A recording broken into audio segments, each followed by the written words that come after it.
کہ تو سب کچھ کہا جا چکا ہوا ہے. ہم بسا اوقات قاضی فائز عیسیٰ صاحب کے پرسن میں اپنا لیک آف ٹرسٹ کا اظہار کر چکے ہوئے ہیں. بسا اوقات ہم نے بار بار کہا ہے، اور اس میں سپریم کورٹ کی ایک جسٹس گلزار صاحب کے انڈر 5 رکنی بینچ کی ایک ججمنٹ بھی موجود ہے، جس میں کہا گیا ہے کہ قاضی فائز عیسیٰ صاحب اپنے آپ کو خان صاحب کی معرفت کے تمام کیسز سے علیحدہ کریں، لیکن اس کے باوجود وہ اپنے آپ کو علیحدہ نہیں کر سکے. تو ہم ونس اگین ایک ریٹریٹ کرنا چاہیں گے اس پلیٹ فارم سے کہ قاضی صاحب اپنے آپ کو ان تمام بینچز سے علیحدہ کریں جو کہ پی ٹی آئی یا عمران خان صاحب کے کیسز جو ہے وہ سن رہی ہیں.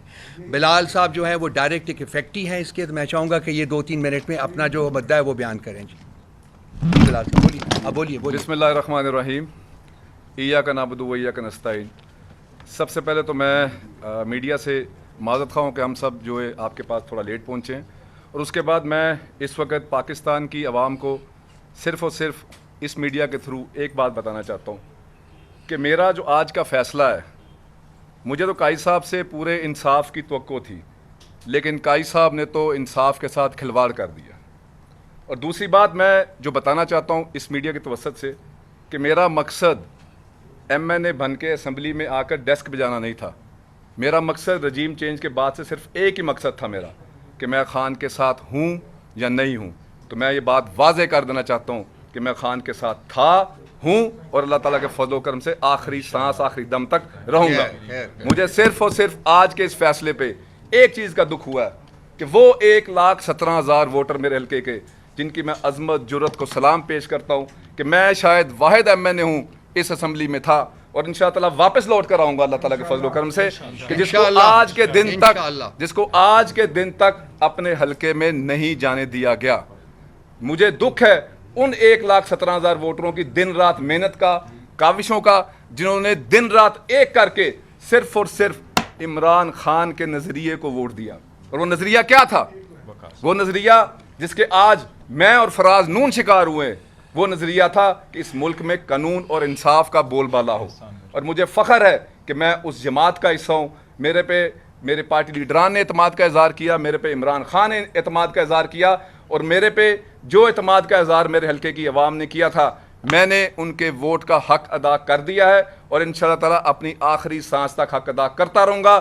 وزیر اعظم عمران خان. کون بچائے گا پاکستان؟ عمران خان. اور باقی میری، کیونکہ جتنی بھی یہ پیچھے ایکسرسائز ہوئی ہے، میری بھی باتیں ہیں ملک صاحب، بہت ساری باتیں ہیں، کیونکہ میرے لیڈران بات کر چکے ہیں اس لیے میرا بولنا بنتا نہیں، لیکن بہت ساری باتیں جو آپ بیتی میں بیان کر سکتا ہوں وہ اس کمرے میں موجود کوئی شخص بیان نہیں کر سکتا. میں واحد دوسرا ایم این اے تھا جو دوسری دفعہ ڈی سیٹ ہو رہا ہوں، لیکن یقین کریں ان کی ہر ایک حرکت کے بعد مجھے ایک نیا بوسٹر، ایک نیا حوصلہ، ایک نیا ہمت ملتی ہے. اور اللہ تعالیٰ کے فضل و کرم سے مجھے ہی نہیں، اس وقت موجود پاکستان تحریک انصاف کے ورکر کو دوبارہ ہر روز اس ملک کا بے سودہ اور اس ملک کا بے حال سسٹم نظام جو ہے ایک نیا انرجی کا انجیکشن، ایک نئی انرجی کی ڈرپ لگاتے ہیں کہ اگر عمران خان نہیں آئے گا تو یہ ملک ٹھیک نہیں ہوگا. میرے پہ اس وقت آج کے دن تک 47 FIRs ہیں. میں سارے میڈیا کو پتا ہے کہ میں واحد ایم این اے ہوں کہ جو ابھی تک اپنے حلقہ، اپنا ضلع گجرانوالہ میں نہیں جا سکا. صرف مقصد کیا ہے ان کا کہ اس طرح کے حرکتیں کرنے کے بعد یہ سمجھتے ہیں کہ شاید عمران خان کے ورکر، عمران خان کے M N As, M P As Imran Khan کا ساتھ چھوڑ جائیں گے. تو میں یہ بتا دینا چاہتا ہوں کہ ایک سیٹ کیا، ایسی ہزاروں بھی سیٹیں اللہ تعالیٰ کے فضل و کرم سے پاکستان تحریک انصاف کے ورکر بھی اور پاکستان تحریک انصاف کے M N As, M P As, senator حضرات خان کی ذات سے اس پاکستان کی خاطر وار کے قربان کر دیں گے. بڑی مہربانی، شکریہ. عامر صاحب ایک منٹ. عامر صاحب ایک منٹ. جی عامر صاحب. اچھا میں صرف یہ کہنا چاہتا ہوں، ایک دو نکتے ہیں قاضی صاحب کے ساتھ. نہیں، میں یہاں سے قاضی فائز عیسیٰ صاحب کے حوالے سے ہماری جماعت ریکیوزل کی اپلیکیشن دے چکی ہے کہ آپ کی جو اسٹیٹڈ پوزیشن ہے اور جو آپ کے جذبات اور احساسات ہماری پارٹی کی ایگزسٹنس کے حوالے سے ہے، وہ مختلف اوقات میں مختلف ججمنٹس اور مختلف کیسز سننے کے دوران آپ بالکل پوری قوم کے سامنے واضح کر چکے ہیں. اور آپ کے جو خیالات اور آپ کی جو اوپینین ہماری پارٹی کے بارے میں ہے، اس کے واضح ہونے کے بعد کیا یہ اخلاقاً، قانوناً کیا یہ مناسب ہے کہ اس کے بعد بھی آپ بیٹھ کے ہمارے کیسز کے بینچز میں ہمارے کیسز کو سنیں؟ تو ہم نے پھر بھی، اور پھر فیصلے کریں، ہم نے پھر بھی قانون کے احترام کرتے ہوئے ریکیوزل کی اپلیکیشن فائل کی پارٹی کی طرف سے. اور آپ یہ دیکھیں کہ وہ اپلیکیشن وصول تک نہیں کی گئی اور وہ ویسے ہی واپس کر دی گئی، جیسے کوریئر سے گئی یا جیسے ہم نے دینے کی کوشش کی، وصول بھی نہیں کی۔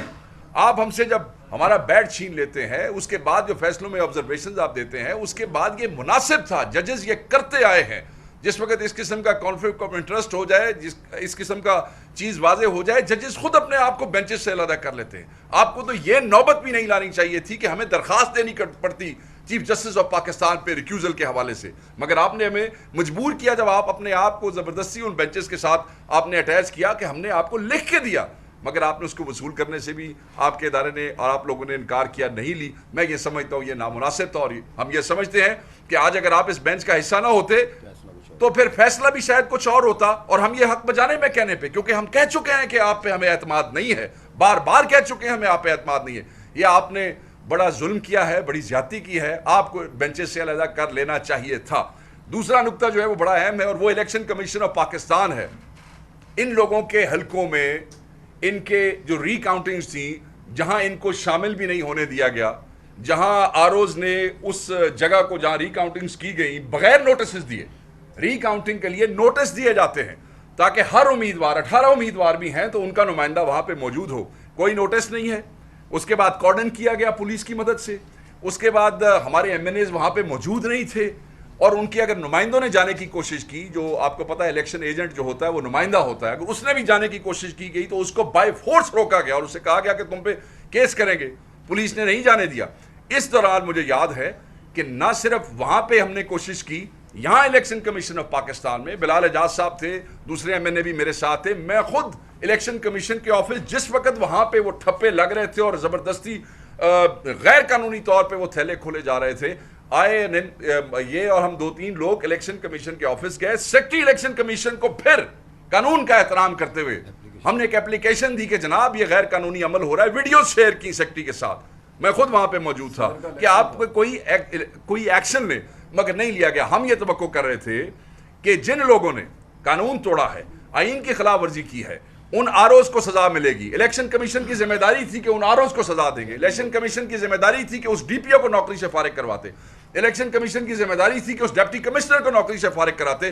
ہر وہ شخص کسی اردری سے لے کے اوپر تک جو وہ تھیلے زبردستی کھولنے اور ٹھپے لگانے میں وہ تھا، الیکشن کمیشن کی ذمہ داری تھی۔ ہم الیکشن کمیشن کو اس کا پورا حصہ دار سمجھتے ہیں۔ ہم یہ سمجھتے ہیں کہ یہ ساری بنیاد جو رکھی گئی، یہ جو 2/3 دلانے کے حوالے سے، مینڈیٹ چوری کرنے کے حوالے سے، اس میں الیکشن کمیشن کو ہماری اپلیکیشنز کے اوپر ایکشن لینا چاہیے تھا، یہ ان کی ذمہ داری ہے۔ اتنا بڑا الیکشن کمیشن، اتنی بڑی تنخواہیں، اتنی مراعات، پورے 5 سال بعد ایک الیکشن، یہ صرف اس لیے دیا جاتا ہے کہ اگر اس قسم کی غیر قانونی حرکت ہو وہ کوئی ایکشن دے لیتے، کوئی ہلدے جلدے تو صحیح، یہ ہلے جلے بھی نہیں۔ آخری بات کروں گا، لیاقت چٹھا ہی سیڈ کہ پھانسی لگانی چاہیے۔ پتہ ہے نا آپ کو، یاد ہے آپ دوستوں کو، ایک آدمی کہتا ہے کہ 2 بندوں کو آپ پھانسی لگا دیں، جس میں وہ چیف جسٹس کا بھی ذکر کرتا ہے، چیف الیکشن کمشنر کا بھی ذکر کرتا ہے۔ آپ اس کو کیوں نہیں بلاتے؟ کیوں نہیں عدالت میں پیش کرتے؟ کیوں نہیں اس سے انکوائری کرتے؟ کیوں وہ غائب ہے؟ اس کو پروڈیوس کریں، اس سے پوچھیں کہ اس نے اتنا بڑا الزام، ایک کمشنر لیول کا آدمی جو ہے، چیف جسٹس جیسے بڑے عہدے کے اوپر، چیف الیکشن کمیشن جیسے ذمہ دار آدمی کو اتنا بڑا الزام۔